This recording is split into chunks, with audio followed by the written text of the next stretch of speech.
Well, welcome everybody. Welcome to our WorkWell New York City Executive Sponsor and Commissioner call. We're really excited to see you all again. It's been a few months since we gathered in the spring, and we're here now to report out on what we promised you last spring.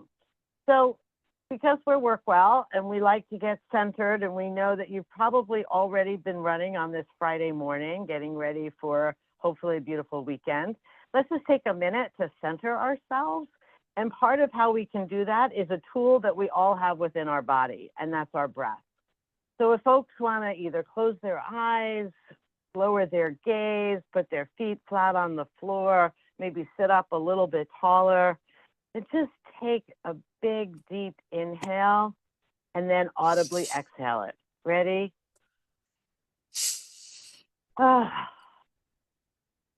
Let's do it 2 more times.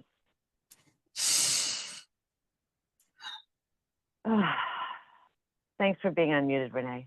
It's not just me. I thought I would. Come on, Deb. Do it.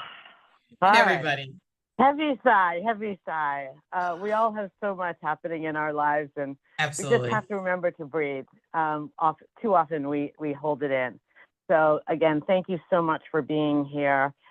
Before I pass it on to our commissioner, I just wanted to mention that we are recording. You should have gotten a notice. Please note we're only recording the presentation portion of the presentation of this workshop today. Once we get into the discussion, we'll be shutting the recording down, but we wanted to make the data available for others who aren't able to join us today.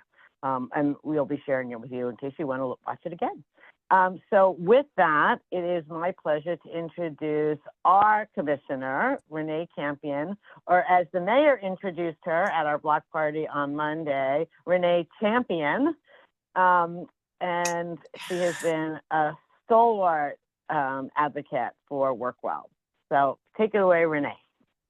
Thanks, Deb. Thank you so much. Absolutely. WorkWell is part of our heart and soul here at OLR. It's so important, and so happy. I'm so proud. I always say, always so proud to be the commissioner overseeing this programming, because it's so inspirational. So good to see everybody, to see a whole bunch of friends online. Hey guys, good to sit here and talk about our WorkWell program. Thank you for taking the time to be here. I know it takes time out of your schedules, but we are trying to do this to learn about ways to support our staff, our collective city staff. We all know city employees do critical work every single day. All of us on this call, as well as all the other 350,000 city employees. And we at OLR are so grateful to be able to offer WorkWell NYC to all of our city employees. This program supports agencies to develop workplace-based programs to create a culture of health so that we can have the healthiest public workforce in the nation. And the mayor has been online. We have him on videos. He was at the block party on Wednesday. And he is an absolute advocate and cheerleader and supporter for the WorkWell program and for keeping city employees healthy. As we know, senior leadership in any organization is critical to promoting a healthy culture. So I am depending, and we are depending on each and every one of you here today on this call, along with your other colleagues, of course. With that, let me just do 2 pieces of housekeeping before we get into the presentation. The presentation and other resources will be shared via email. So, and following this webinar. So you'll be able to get at that. You don't need to take too many notes necessarily. Please mute yourself when not talking. We'll take questions at the end of the presentation. And also feel free though to write questions in the chat, because we'll go right to those and get those done. Okay.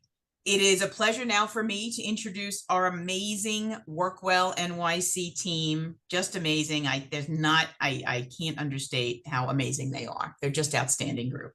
And they're going to be presenting today. Let me start by, next slide. These are the different people who we're going to be having. Of course, Debbie, you just met, and I'm going to be introducing now Alina Steinberg, our WorkWell NYC program director. In addition, today we'll have Priya Islam, Ayana Onu, and Ebony Brown. So with that, let me turn it over to Alina. Alina, take it away. Thank you so much, Renee. I have the pleasure this morning to report back to you a few highlights from what you told us when you registered. And this first slide shows a few of the inspiring things that agencies are doing that are new since the last time we met with commissioners and executive sponsors in April. So these highlights are NYCERS offering monthly health practices like Qigong, line dancing, and tapping. FDNY developing a wellness webpage. EEPC offering brief meditation exercise after a monthly meeting. DOI starting employee resource groups. CCRB hosting a flu clinic and also encouraging use of time and leave. DEP introducing a creativity lounge. And the Comptroller's Office reviving their QWL committee. So we can really see that there's so many ways that we can work on wellness efforts. And we hope these ideas in this call today will generate some new ideas for all of you. Next slide. Also, we asked everybody if they had done these specific 5 actions that are on the slide. And it was really impressive that 81% of the executive leaders that registered for this call told us they had taken one of these 5 actions. And notably, 68% learned about existing agency programs, committees, and communication vehicles that do or could support their wellness efforts at their agency. And 65% learned more about health and wellness challenges and the needs of their staff. The lower end, 43% attended their agency's worksite wellness committee meeting, and a few agencies also noted they do not yet have a committee.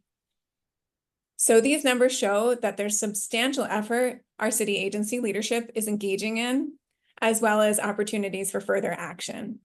We are confident that what you'll hear about today will further support your efforts to spark conversation, connection, and wellness at your agency. And it's my pleasure as well to introduce Priya Islam, our Senior Health Analyst, to review the 2024 Pulse survey results. Hi, everybody. So again, my name is Priya Islam, and I'm the Senior Analyst here at WorkWell. Next slide, please. So today we're going to be discussing our Pulse survey results. So the WorkWell NYC Pulse survey is a survey that WorkWell has conducted in collaboration with the New York Academy of Medicine. This is our 3rd Pulse survey, and the purpose being to identify the needs and priorities of City of New York employees, as well as investigating perceptions and recommendations for wellness programs. So this year's survey was distributed between February and April 2024.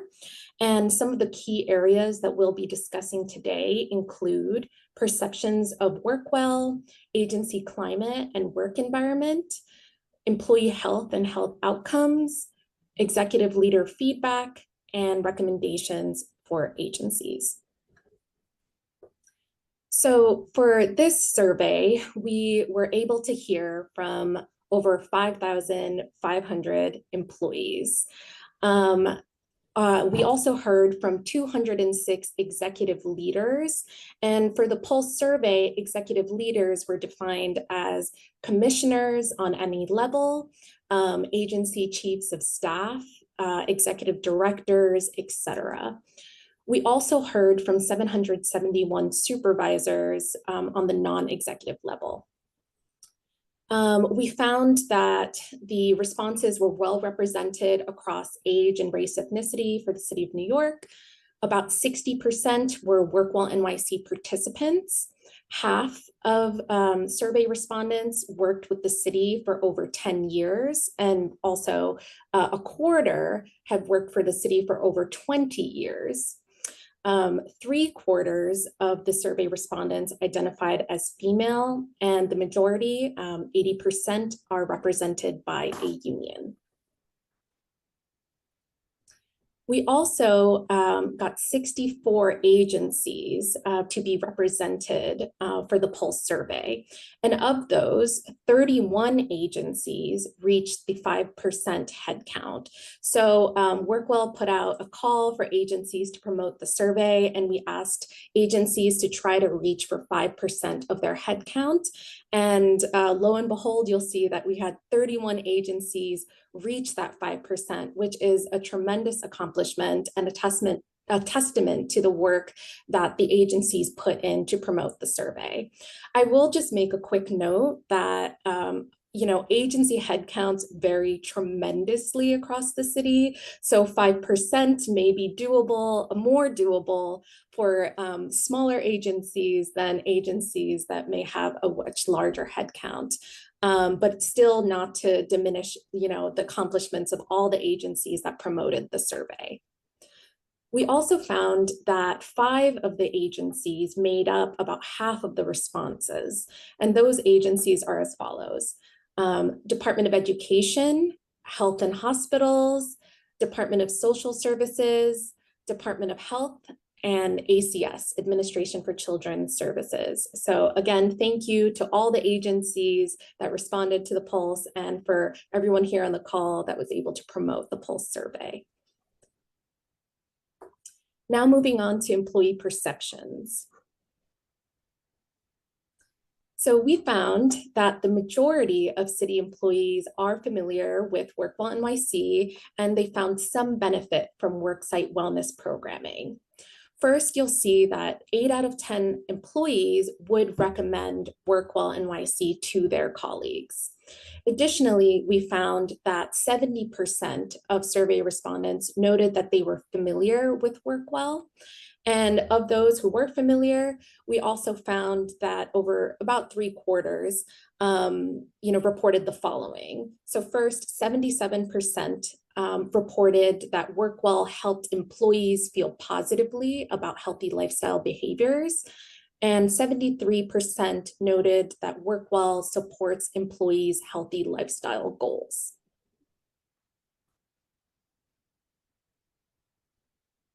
We also found that we got many individual positive reports from employees. So almost 90% of employees reported knowing how their work contributes to their organization. They also reported meaningful work and positive relationships with their coworkers. About 60% reported being satisfied with their job, as well as being satisfied with the work-life balance practices offered by their agency. And about half of employees reported feeling valued by their agency, feeling their workplace is welcoming and inclusive, and being satisfied with growth opportunities offered by their agency. We also found, though, that regarding agency climate, there were fewer reports of wellness being supported. So here you'll see that about 42% reported feeling that their supervisor cares about their health and well-being. Additionally, only about 1/3 of employees felt that their agency leadership is committed to their health and well-being. We also found, though, that WorkWell NYC participants were more likely to report their well-being being supported by their agency leadership and supervisor, knowing where to go for mental health support, as well as their agency being welcoming and inclusive. Now, moving on to employee health and health outcomes. For physical health, we found that almost 8 out of 10 participants reported having excellent, very good, or good health. And by participants, I meant survey respondents and not WorkWell participants. The top self-reported health conditions in the survey were 1, overweight/obesity at 33%, and then mental/emotional health issues at 25%, and diabetes at 24%. We also found that for mental health, the majority of city employees are experiencing burnout. So on our survey, we found that 60% of city employees reported some symptoms of burnout. So that could be some or a lot of symptoms, or quote unquote, feeling completely burnt out. So we also asked, what are some work factors that could significantly impact stress? And it's also important to note that these were all select all that apply. So the work factors that we found were inadequate salary or pay, lack of opportunity for growth advancement, uncertain job expectations, lack of colleague support, limited/insufficient remote work options, too heavy of a workload, and lack of support from a supervisor. Now, I also, before we move on, I also just wanted to mention, again, these are all select that apply, but also these are perceptions from employees across the city. So one of the things that I'd like folks on this call to think about and investigate is, what are the factors that directly and concerns that impact your employees? Next slide, please. So moving on to health improvements, we found that city employees found WorkWell supports their own health and wellness. So in the survey, we asked folks, what are the most common health improvements they made over the past 12 months? And you'll see there's a list, on the slide. And so we also asked, were they able to make these improvements with WorkWell, through WorkWell, or on their own? And you'll see that the majority of participants were able to make some kind of health improvement through WorkWell and or on their own. But most notably, if you look at the column on the right, you'll note that there is a portion of participants that noted that they made these health improvements solely due to participating in WorkWell programs. So for example, about 1/3 of participants noted that they increased their physical activity or exercise and attended more to their physical health and mental health and well-being solely due to participating in WorkWell programs, while 1/4 also mentioned improving their eating habits and better managing their weight due to WorkWell. Okay. So for executive leaders, we, again, were able to get some feedback for over 200 executive leaders in the city. And just as a reminder, executive leaders, again, include commissioners on any level, chiefs of staff, executive directors, etc. And that was for the purposes of the survey. And so for how executive leaders support worksite wellness, we found that they attend wellness programs and encourage staff to attend. They engage leadership to promote programs, as well as supporting their agency wellness committee. So in terms of supports that executive leaders need to promote wellness at their agency, we saw that they need higher level leadership support for wellness activities, communication and suggestions for programming, as well as funding for wellness activities. Additionally, we also heard from folks on this call, some of the things needed include WorkWell to continue offering, programming for employees, potentially grants for interns, intern support, learning and networking with other agencies and hearing what they're doing, and continuing partnerships with WorkWell. So we found that there is a disconnect between employees and executive leaders surrounding agency climate. Most executive leaders, you'll see here, 84% reported that their agency makes wellness a priority. However, that's in contrast to when we asked employees, we found that 34% noted that leadership is committed to employee health and well-being. Now, I want folks to let this marinate for a minute because we will be revisiting this. Okay, so for what employees would like to see, we found that they're looking for more support from leadership and opportunities to share their ideas and concerns, improving worksite spaces and access to resources in order to perform their work, more flexible schedules and options for flexible/remote work, addressing issues with leadership or administration, for example, providing trainings or some kind of mechanism for feedback, improving work culture/morale, more benefits for growth and promotion, and having dedicated spaces for physical activity, lunch, taking breaks, or meditating. And I want to note that this is general feedback that we got from city employees across the city. It's again very important to kind of go back to your agencies and identify what the needs and priorities are.